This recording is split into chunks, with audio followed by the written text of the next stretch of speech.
We've heard it all before, haven't we? The Catholic Church is the enemy of science, progress, and reason.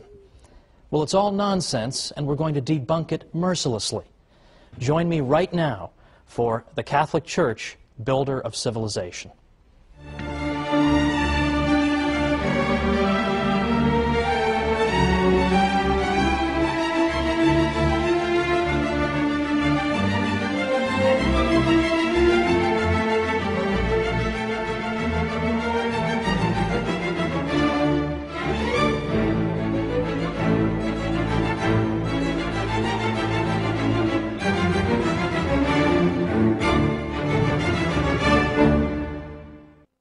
Welcome to the Catholic Church, Builder of Civilization.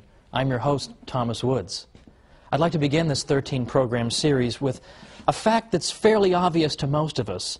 There's a bit of a double standard in the world when it comes to the Catholic Church. You can say anything you like about the Catholic Church, your career won't be over, no one will care, there'll be no candlelight vigils or hunger strikes. You say anything you like about it, and that's just fine. If anything, you'll be even more welcome in fashionable circles than before. So, what's the result of that? The result is that you can get away with saying the most absurd, ludicrous things about the Catholic Church. And people believe it. People are inclined to believe every ridiculous calumny against the Catholic Church. But worse still, some Catholics themselves, I think, have begun to interiorize some of these criticisms. And deep down, I think they themselves wonder, has the Church really been a positive influence in history, after all? Hasn't she been responsible only for repression and ignorance? And hasn't she been an opponent of the sciences? We've all been taught to believe this. It would be a miracle if people didn't believe it. But it's not true. And in this series we're going to show why it's not true, and we're going to show the true glory of the Catholic Church.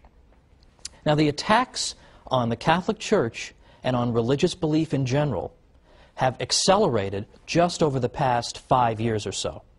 We've already seen in recent years best-selling books by Richard Dawkins and Daniel Dennett, Sam Harris, condemning religious belief in general as irrational and foolish, and in effect they're saying to children in this country, your parents are stupid for teaching you the faith.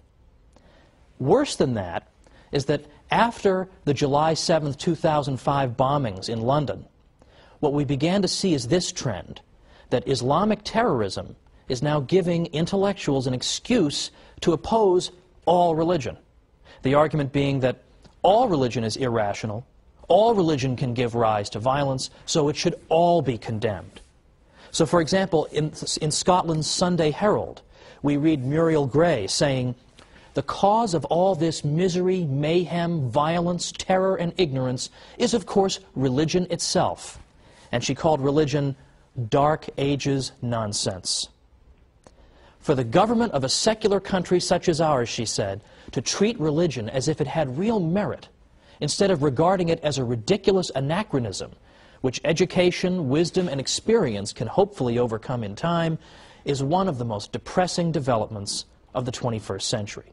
Now, I'll leave aside the fact that she doesn't know how to use the word hopefully correctly. That's another matter. The point is, this is our critic. Another critic, Polly Toynbee in the London Guardian, said, "It is now time to get serious about all religion and draw a firm line between the real world and the world of dreams." In the London Spectator, Matthew Paris said, "What unites an extremist mullah with a Catholic priest or evangelical Protestant minister is actually much more significant and interesting than what divides him from them." Well, these criticisms have become routine. Day in and day out we hear them. All religion is the enemy of progress. But the Catholic Church in particular is consistently viewed as the enemy of science and progress and knowledge. Consistently. Now, why is that? How did that happen? In part, it began 200 years ago or more in the so-called Enlightenment, which was a period in 18th century European history in which the intellectual classes became extraordinarily hostile to the Church. They disparaged the Middle Ages consistently. In fact, that's why they had the word Enlightenment.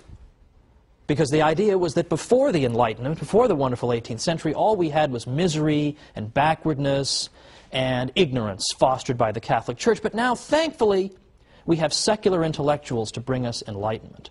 I sometimes think that the most depressing job on earth must be to be a history professor who teaches about the Middle Ages. It must be the most depressing job on earth. All day long, you lecture about the Middle Ages, and you say, the Middle Ages weren't so bad. In fact, a lot of great things happened in the Middle Ages. Catholic Church made a lot of great things possible. You lecture on this all day long. You write books and articles on it. You even appear on television. You appear on radio, and you talk about it. And what happens? You get home at night, you turn on the TV, nothing you've done has made any effect. Everybody still believes the Middle Ages was a time of ignorance and repression, and it was all the fault of the Catholic Church. All of that stuff, in effect, cannot be dislodged. It must be extremely depressing. Now, why are these falsehoods so resistant to the truth? Why is it so hard to get people to change their minds on this? Well, ever since the Enlightenment, what has taken root in our culture and in our way of thinking is that the Catholic Church is assumed to be wrong, and that secularism, that is the idea of organizing society and all of life without reference to God, that is said to be the source of progress. So by definition, anything the Church is connected to involves retrogression, whereas anything that a secular intellectual brings us, well, that brings us progress. And that has been the lens through which history has been viewed over the past 200 years. That's why it's only over the past maybe 50 years that we've begun to see historians finally cracking through this nonsense and finally saying, wait a minute, not only did the Catholic Church not obstruct the sciences, she may have helped to foster them. Not only did secularists not invent the science of economics, for example, but in fact it turns out it was Catholic priests and professors who developed the ideas of economics centuries earlier, and on and on and on. But it's taken a long time to crack through this accepted idea that the Church is responsible for retrogression and ignorance. It's taken forever.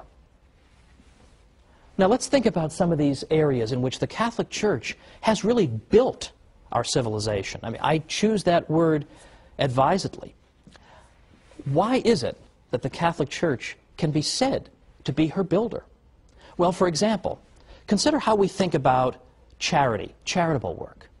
We think that you're engaged in charity when you help somebody without any expectation of a reward, when you do it because it's good and it's right to do it. You do it because you know that in the grand scheme of things, that unfortunate person is in some sense your equal, having been made in the image and likeness of God. And so you help that person. You don't help that person because you expect 3 years down the road to revisit him and say, remember that $15 I gave you, why don't you cough it up? Or to revisit him and say, I need votes, I need some political support, why don't you come help me? We don't do it so we can tell the whole world, hey, look at what a great guy I am, I just gave that guy $10. We don't do it for those reasons. We do it for the reasons that I gave, purely disinterested motives. Well, where do we get that idea? That idea comes from the Catholic Church. Because in ancient Greece or Rome, if you had said, oh, I'm going to go help somebody with no expectation of any reciprocity, I'm just going to go do it out of the goodness of my heart, they would have thought you were crazy. What are you talking about, man? Much less the idea that I would pray for and even try to help my own enemies. What, are you insane? But yet today, we take this for granted as the ideal, that the good man tries to observe these principles. But again, where do they come from? They come from the Catholic Church. The Catholic Church teaches this about charity. The ancient world didn't. So here's an area in which things that we take for granted, this is the way we think, we take it for granted. Where does that come from? It comes from the Catholic Church. We'll have more to say about that in a future episode. How about the idea of rights, that I have a right to own property, or a right not to be killed, for example? Where does that idea of rights come from? Well, we've always been told that secularists in the Enlightenment, or just before the Enlightenment, came up with this idea. In the 17th century, all of a sudden, boom, rights just developed. Well, that's not true either. And once again, modern research is coming to the rescue of Catholicism. I know that sounds odd. You think modern researchers, you want to run the other way.